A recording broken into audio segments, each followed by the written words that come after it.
Hello everyone. Today we will provide you with an in-gen deep breakdown of a major heavyweight report on the 2026 macroeconomic market risk revaluation and the new equilibrium in asset pricing. In today's episode, we will explore together the mystery behind the rare and dramatic plunge in precious metals.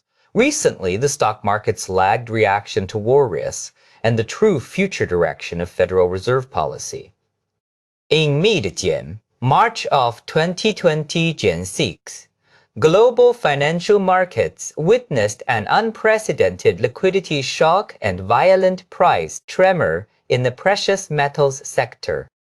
Against the backdrop of a full-gen scale conflict breaking out between Iran and Israel, with regional golding risks surging sharply, traditional safe-gen haven assets, gold and silver, did not experience the unilateral rally that theory would predict.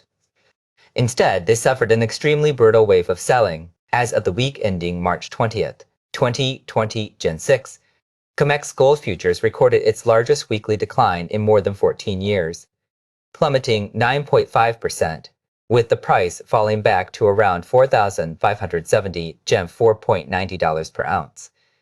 Silver's move was even more extreme, with its intraday drop reaching a staggering 30 Gen N 0.4% at one point C worst single Gen day performance since March of 1980, momentarily breaching key support levels. This counterintuitive market behavior was driven not by a deterioration in fundamentals, but by a liquidity crisis and leveraged unwinding within the micro-market structure. Before the conflict erupted, gold and silver prices had already accumulated enormous historic gains, fueled by continuous central bank gold purchases, the degen dollarization narrative, and optimistic expectations of Federal Reserve easing. Gold once approached an all-time high near $5,600 per ounce, while silver, after breaking the $100 psychological level, even touched 120 Gen on 0.60 Gen $4 per ounce. However, the sudden escalation of the Middle East oil crisis caused crude oil prices to surge, which in turn triggered a sharp spike in value at risk across the entire financial system. When systemic volatility rises dramatically, institutional investors face strict margin calls. Under such extreme pressure, gold and silver, with their exceptionally high market liquidity and massive unrealized profits accumulated earlier, were forced to serve as the liquidity conduit in investment portfolios. Traders and hedge funds had no choice but to urgently liquidate profitable precious metals positions to raise cash and plug funding gaps created by losses in other high-gen risk assets, such as heavily battered equities and high-gen yield credit. Moreover, the stampede effect from retail leveraged ETFs significantly amplified the decline. In-depth analysis data from the Bank for International Settlements shows that from 2020 Gen 5 through early 2020 Gen 6, retail investors poured heavily into silver and gold markets via leveraged exchange. Traded funds causing these funds leverage rebalancing multiplier to double within the year. These leveraged products contain a fatal structural flaw. In order to maintain a fixed daily leverage ratio, the funds must mechanically rebalance every day. When the price trend reverses due to margin pressure, leveraged ETF funds are forced to sell the underlying assets unconditionally during a downturn. This mechanism, combined with futures exchanges raising initial margin requirements amid heightened volatility, formed a highly destructive negative feedback loop, triggering forced liquidations among trend-GAN following strategies and retail margin accounts. Notably, a severe structural divergence emerged between the physical precious metals market and the paper derivatives market. While futures contracts underwent indiscriminate washouts, premiums in the physical gold and silver markets remained stubbornly elevated. Hoarders of gold bars, jewelry manufacturers, sovereign wealth funds, and central banks acting in the name of national strategic interests continued their buying. Institutional estimates indicate that global central bank and investment demand in 2020 Gen 6 maintained a quarterly baseline of 580 Gen 5 tons, far exceeding the 350 yen ton equilibrium line needed to sustain current prices. On the other hand, the Middle East oil crisis severed Asia's energy lifeline, actually accelerating the region's transition toward electric vehicles and solar energy. Electric vehicle and solar panel manufacturing account for nearly 60% of silver's industrial demand, and this drive for energy independence will provide extremely robust, long-term fundamental support for silver. This fully demonstrates that the mid-Jan March sell Jan off was purely driven by deleveraging and liquidity evaporation in the financial derivatives market, rather than a failure of the long Jan term safe and haven and inflation Jan hedge logic. To help everyone understand this shot more intuitively, let's look at a set of key asset performance comparisons. First, gold reached a historic high near 5,580, Jan $9 per ounce in the first quarter of this year, but plunged 9.5% in the week ending March 20th, say largest weekly drop since 2011. The core micro-Gen structural drivers behind this were margin calls, value Gen risk model risk controls being triggered, and forced liquidity monetization. Second, silver previously touched a high of 120 0.60 $4 per ounce, but suffered a single 10-day drop of 30 0.4% during the plunge to worst daily performance since 19A, driven mainly by mechanical selling from leveraged ETFs, daily rebalancing, and forced liquidation of retail long positions. In contrast, physical gold and silver premiums continued to rise and remained elevated, unaffected by the futures collapse. This is because central banks are still strategically accumulating gold, and solid industrial demand, driven by Asia's new energy transition, remains resilient. While precious metals collapsed first due to liquidity issues, the far larger U.S. equity market, TE, anchors the global economic lifeline, displayed astonishing complacency and sluggishness in the early stages of the crisis. In the first 24 to 48 hours after the Israeli-Iran conflict escalated sharply, despite devastating strikes on core Middle East energy infrastructure, the three major U.S. equity indices responded with only extremely mild fluctuations. Market participants stubbornly and naively believed the conflict would quickly subside, just like past localized skirmishes. However, this severe underestimation of war risk is now being brutally shattered by harsh geopolitical realities and economic transmission chains. The escalation ladder of the war has already reached the core arteries of global energy supply. Israel struck gas fields that Iran heavily relies on, while in retaliation Iran launched missiles that directly destroyed at least 17% of Qatar's giant liquefied natural gas hub, instantly wiping out roughly 3% of global liquefied natural gas supply capacity, PEM a repair timeline of 3 to 5 years.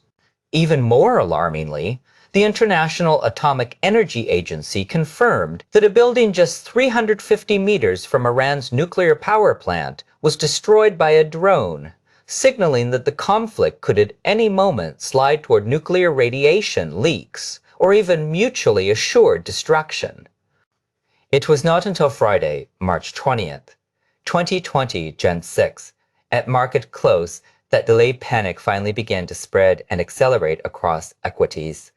That day, the Dow Jones Industrial Average fell more than 400 points, a drop of about 1%. The S&P 500 declined 1.5%, and the tech-gen heavy Nasdaq Composite plunged 2%. More tellingly, the Russell 2000 hack reflects small, gent, mid, gent, cap, real, gen, economy performance dropped 2.7% in a single day, becoming the first major index this year to enter correction territory, a decline of more than 10% from its recent high. Since late February, when war clouds first gathered, the Dow, S&P 500, and Nasdaq have cumulatively fallen approximately 7%, 5%, and 4.5% respectively, marking 4 consecutive weeks of declines that shattered Wall Street's long-standing bullish consensus.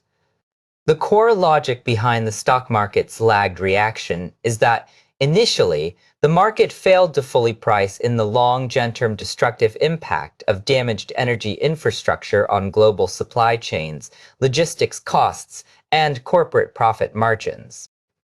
The countries embroiled in this Middle East conflict collectively control 20.8% of global oil production, 20.2% of liquefied natural gas production, and 10% of natural gas production. With the Strait of Hormuz blockaded, Brent crude surged from $70 per barrel before the conflict to $107, while UCOGO domestic crude reached $90.8 per barrel. Gasoline retail prices across the United States soared to $3.88 per gallon, with states like California quickly breaking the $5 barrier. The spike in energy prices is far from a sectoral tailwind. It acts as a highly destructive global inflation tax that is rapidly seeping into the capillaries of the economy, fertilizer production, agricultural planting, air transport, and commercial logistics. For example, aviation fuel prices in South Africa jumped 70% in a single week. Japan even experienced food supply chain disruptions because power plants could not secure enough heavy oil for boilers. Against this backdrop, current U.S. equity valuations look extremely precarious. Before the conflict erupted, the S&P 500 cyclically adjusted priced Gen-to-Gen earnings ratio hovered near 30 gain 9 times, an extraordinarily dangerous historical extreme seen only during the 2000 internet bubble. This massively inflated valuation rested entirely on the optimistic assumptions of a perfect macroeconomic soft landing and sustained high earnings growth driven by artificial intelligence technology. When crude oil prices remain elevated, inevitably squeezing corporate profit margins and causing a cliff-like drop in consumer real purchasing power, the earnings foundation supporting those lofty valuations collapses. Friday's sustained selling signals that the market has finally awakened from its blind optimism and begun forcibly pricing in this systemic earnings recession risk. We look again at the specific performance of core market indices on March 20th and the long-standing blind spots in risk pricing. The S&P 500 fell 1.5% on the day, with a cumulative decline of 5% since late February. Its vulnerability lies in the fact that, at a 30-9 times extremely elevated priced Gen-to-Gen earnings ratio soaring energy costs are inflicting tremendous erosion on multinational corporate profit margins. The Nasdaq fell 2% on the day, with a cumulative drop of 4.5%, reflecting, quote, how sensitive high gen valuation tech giants are to liquidity tightening. The Russell 2000 plunged 2.7% in a single day and has now cumulatively fallen more than 10%, entering correction territory and highlighting the fragility of small and medium-sized enterprises facing supply chain disruptions. On the commodity side, Brent crude soared to $107 per barrel, past the 50 Gen 2% surge from the pre-Gen conflict average, entirely due to the structural shortfall caused by destroyed Middle East infrastructure. Amid the financial market panic triggered by soaring crude prices, Wall Street has spawned a highly destructive and widely accepted macro narrative that the surge in energy prices will cause short-term price data to rebound significantly, forcing the Federal Reserve to abandon its planned rate-to-Gen cutting cycle and possibly even restart rate hikes in 2020 Gen 6. The data superficially supporting this narrative appears reasonable. February's U.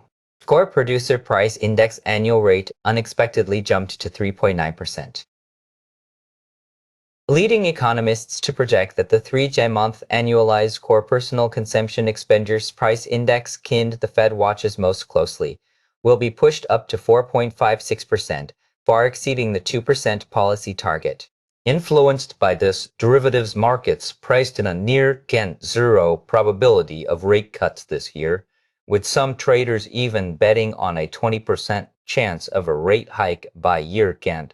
However, a deeper examination of the current macroeconomic fundamentals reveals that this panic expectation of imminent Fed rate hikes is purely speculative guesswork, equating geopolitically driven supply, 减 side price shocks with demand, 减 波 inflation from economic overheating is the most fatal analytical error markets make under extreme emotion. The current price surge does not stem from robust demand.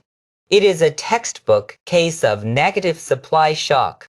Crude at $107 per barrel and gasoline breaking $5 per gallon equate, macroeconomically, to imposing an extremely severe and inescapable consumption tax on the entire population. Sky high energy bills are rapidly draining consumers' disposable income.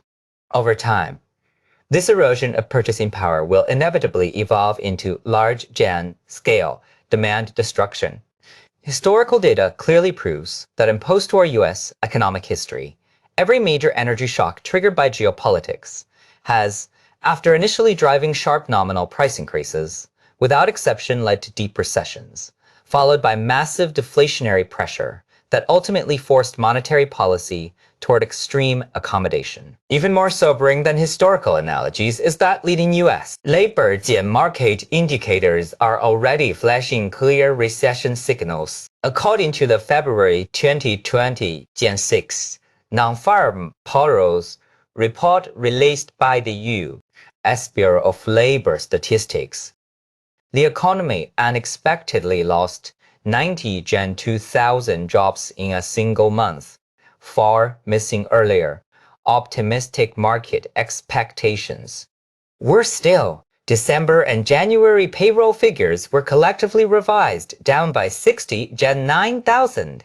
In this wave of layoffs, pillar sectors of the real economy, healthcare, transportation, and warehousing and construction have become the hardest hit. At the same time, the overall U.S. unemployment rate has continued to climb, reaching 4.4%, approaching the highest level in the past 4 years, while long-term unemployment has risen to 1,900,000. Labor economists and human resources experts describe the current labor market as a great stagnation.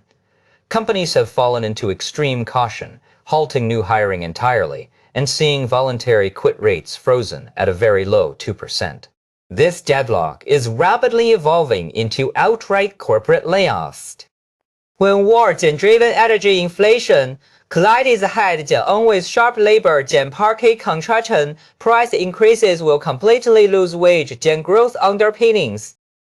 Moreover, with U.S. national debt now at 120% of gross domestic product, high interest payments make sustaining elevated rates fiscally unsustainable in the long run. Therefore, once the fighting ends, the macro inflation trend will inevitably revert toward deflation.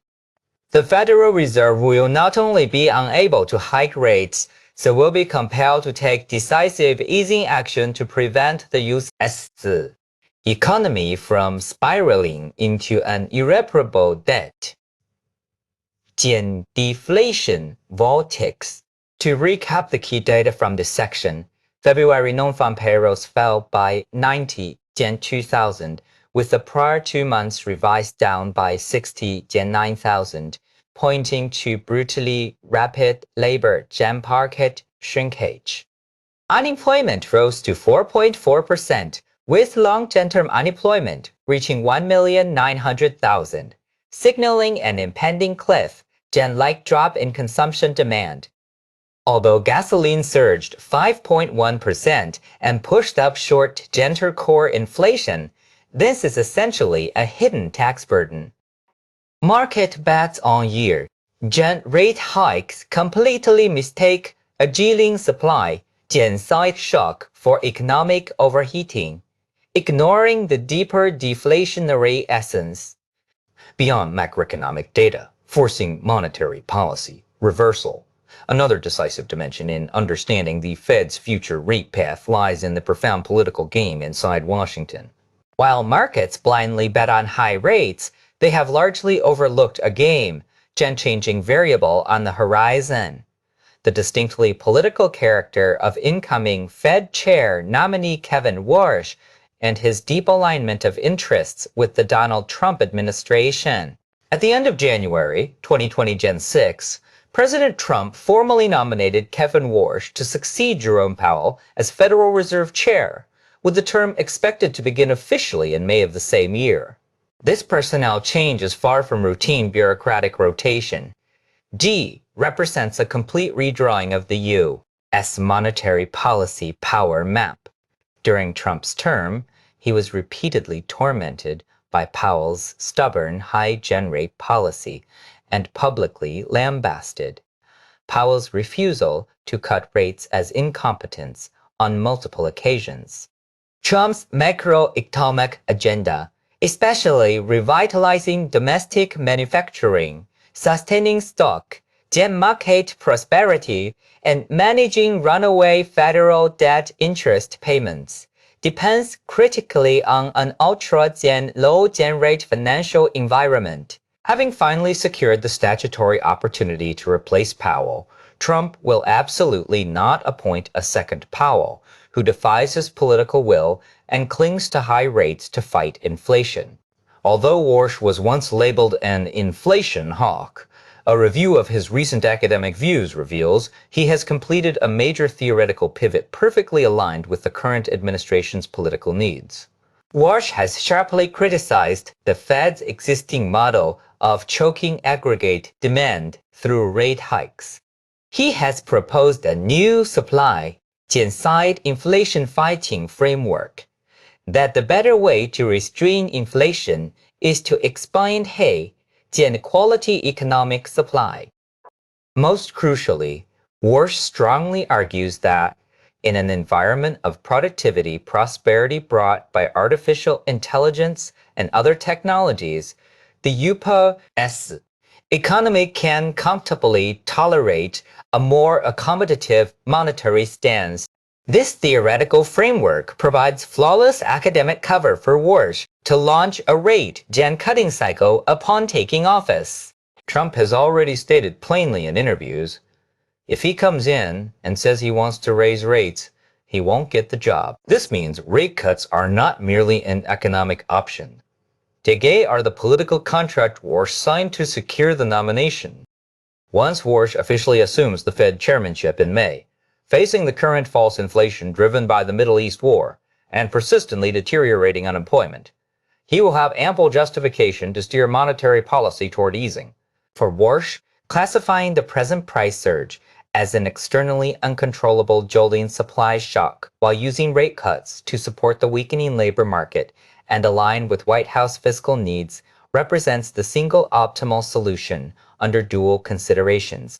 Let's compare the policy frameworks of current Chair Powell and incoming Chair Warsh. On the core logic of inflation control, Powell is willing to sacrifice employment to maintain high rates and cool demand. Warsh advocates expanding supply and relying on artificial intelligence productivity to offset inflation. In political alignment with the president, Powell emphasizes absolute central bank independence and has been repeatedly criticized by the president. Warsh has passed a loyalty test as one of our own. When facing energy shocks, Powell is prone to turn hawkish and delay cuts. Warsh treats them as temporary external disturbances with the focus on preventing employment downturns. Ultimately, in terms of rate-down policy tilt, Powell is lagging and cautious, while Warsh is highly likely to implement aggressive, forward-looking rate cuts. Synthesizing the above analysis of precious metals derivatives liquidity, microgonzan structure, the projection of macro deflationary and employment recession trends, and deep insight into Washington's political cycle, we can make a forecast for the medium, gen to long, gen-term trajectory of precious metals and the broader equity market. The extreme lack of coordination displayed by the two in the early stages of the conflict is about to give way to a historic convergence in risk pricing. In this process of reshaping a new equilibrium in asset pricing, U.S. equities will very likely underperform precious metals significantly and for an extended period, while gold and silver will be the first to rise from the ruins and sound the trumpet of a structural bull gen market rebound. First, the leveraged unwinding and liquidity squeeze in precious metals has already completed its bottoming process. In the early phase of this war outbreak, gold and silver were brutally oversold precisely because of their excellent liquidity. While the delivering process was extremely painful, it was also rapid and thorough. Speculative long positions and leveraged bubbles in the paper derivatives market have been completely flushed out. Once the market gradually realizes that the so-gen called Fed rate hikes are not only economically nonsensical, but also politically impermissible, the rate-gen cutting cycle will inevitably accelerate, driving dollar real gen rate expectations sharply lower. At the same time, global central banks' strategic accumulation of gold forms an unbreakable, absolute floor. Gold will quickly heal its liquidity wounds, reach and enter its safe haven status, and move toward a new equilibrium range of $4,000 to $4,600 per ounce before powerfully rebounding toward the $5,000 mark. Second, the U.S. stock market's abyss of pain has only just begun. Unlike the swift clearing in precious metals, equities currently stand on an extremely dangerous cliff edge, about to face a brutal double blow of valuation killing and earnings killing. On one hand, the Standard Peat 500's extremely elevated 30 Gen 9 Gen times valuation looks precarious in the face of soaring energy costs and supply Gen chain fractures. On the other hand, war induced demand destruction and the great stagnation in the domestic U.S. labor market mean corporate revenue guidance will see widespread material downgrades. Even if the Fed subsequently cuts rates aggressively, monetary gen policy transmission lags, and easing cannot immediately halt a snowball collapse in corporate profits. Therefore, over the coming several quarters, the core flow of global financial capital will undergo a fundamental reversal. Large institutional money will inevitably withdraw from the extremely overvalued equity market and flow back into the precious metals market. Q has been thoroughly washed out and stands to benefit perfectly from anticipated rate cuts. Equities will have to endure prolonged oscillation, decline, or sideways grinding to painfully digest their risk premium. Meanwhile, gold and silver will establish a new upward structural center of gravity. U.S. stocks underperforming precious metals is the only path for global capital asset pricing to return to common sense and rationality. To summarize the final performance outlook for precious metals, derivatives leverage has been completely cleared out, leaving them in an extremely oversold state. Going forward, they will benefit perfectly from rate gen cut, expectation, repair, central bank, degen, dollarization buying, and the return of safe chain haven attributes in turbulent times.